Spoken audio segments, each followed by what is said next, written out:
یہ برف ہے، پانی کا بلبلہ، ایک شفاف پتھر یا ساحل پر موجود لفافے۔ یہ کیسا منظر ہے، نظر دھوکہ کھا رہی ہے۔ پاکستان کے مختلف ساحلوں پر اچانک نمودار ہوئی ہے جیلی فش، جس سے لوگوں کے ذہنوں میں، ساحلی علاقوں پر رہنے والے لوگوں کے ذہنوں میں بہت سے سوالات جنم لے رہے ہیں۔ صوبہ سندھ اور بلوچستان کے ساحلوں پر اچانک بڑی تعداد میں مردہ جیلی فش نظر آنے لگیں۔ 1 فٹ سے لے کر نصف فٹ چوڑی اور کلو سے 1.5 کلو وزنی یہ سمندری حیات سمندری لہروں کے ساتھ تیرتی کراچی کے سی ویو سے لے کر بلوچستان کے اوڑماڑہ ساحل تک دیکھی گئی ہے۔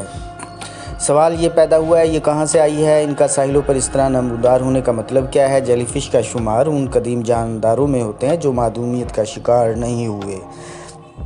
جیلی فش ڈائنوسار سے بھی پہلے کرۂ ارض پر موجود تھی۔ جیلی فش فلیم سینڈیریئر یا فیملی کا حصہ ہے اور اس کا جسم 98% پانی سے بنا ہوتا ہے۔ اس میں کوئی بھی ہڈی نہیں ہوتی۔ یہ جاندار دماغ، دل یا آنکھوں سے بھی محروم ہوتی ہے۔ اس کا منہ اس کے وسط میں ہوتا ہے، جبکہ اس کے چھوٹے چھوٹے بازو ہوتے ہیں جسے انگلش میں ٹینٹیکلز کہتے ہیں۔ جیلی فش کی کئی اقسام ہیں، جن میں سے بعض تو زہریلی ہیں اور ان کا ڈنک جان لیوا بھی ثابت ہوتا ہے۔ اس کی خوراک چھوٹی مچھلیاں، جھینگے اور سمندری پودے ہوتے ہیں، جبکہ وہ خود کچھوؤں کی پسندیدہ خوراک ہے۔ ان میں کچھوے بہت مزے لے کر کھاتے ہیں۔ جیلی فش کی زندگی 1 سال پر محیط ہوتی ہے اور جنگلی حیات کے عالمی ادارے WWF کے کہنا ہے کہ جب سمندر میں جیلی فش کی تعداد بڑھ جاتی ہے تو ماہی گیر اس سے فائدہ اٹھاتے ہیں اور اس کی ہارویسٹنگ کا آغاز ہو جاتا ہے۔ اسے نمک اور پھٹکری لگا کر چین برآمد کیا جاتا ہے اور برآمد ہونے والی جیلی فش کی اقسام بھی 2 ہیں، ایک قسم کو اصلی اور ایک کو جنگلی کہا جاتا ہے۔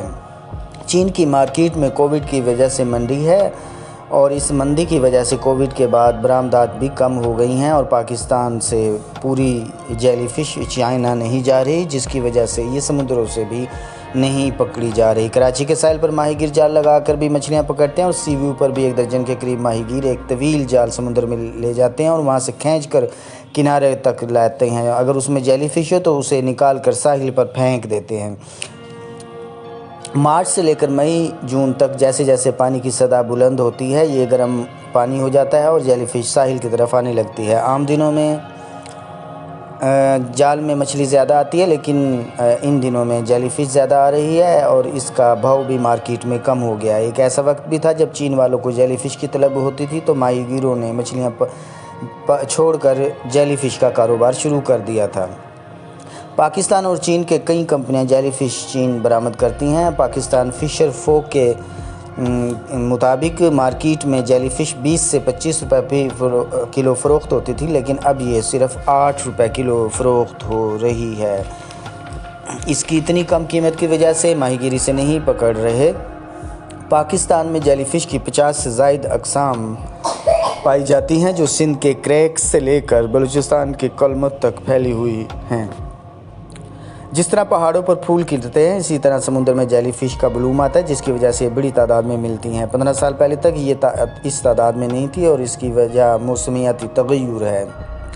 بڑے پیمانے پر مچھلی کا شکار اور سمندری حیات جو جیلی فش کو خوراک کے طور پر استعمال کرتی ہیں، ان کی تعداد میں کمی بھی جیلی فش کی تعداد میں اضافے کی ایک وجہ ہے۔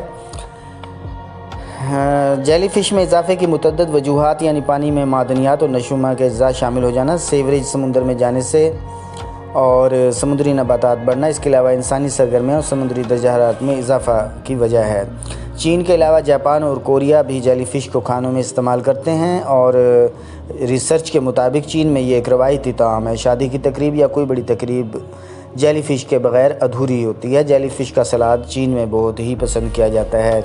خشک جیلی کو پانی میں کئی گھنٹے رکھ کر اس کا نمک سے نکال دیا جاتا ہے، پھر اس کو مختلف فلیورز اور ساسز کے ساتھ استعمال کیا جاتا ہے۔ جیلی فش کو بعض روایتی چینی ادویات میں بھی استعمال کیا جاتا ہے اور جیلی فش قدرتی ڈائٹ فوڈ ہے جس میں پانی اور پروٹین وافر مقدار میں ہے۔ اس کے بڑے پیمانے پر استعمال کی وجہ سے چین اور تھائی لینڈ میں جیلی فش کے شکار پر پابندی ہے تاکہ اس کو بچایا جا سکے۔ تاہم پاکستان میں جیلی فش اس وقت بے قدر ہے، بے عزت ہے اور ساحلوں پر وافر مقدار میں ہے۔ پاکستان ایک غریب ملک ہے اور اسے ڈالر کی ہمیشہ ضرورت رہتی ہے۔ یہ اگر جیلی فش کو باضابطہ طور پر چائنا، کوریا اور جاپان کو برآمد کرنا شروع کرے تو اس کے ڈالر کی ضرورت پوری ہوگی اور اس کی یہی جو بے وقتی ہے جیلی فش کی، یہ ترقی میں تبدیل ہو سکتی ہے۔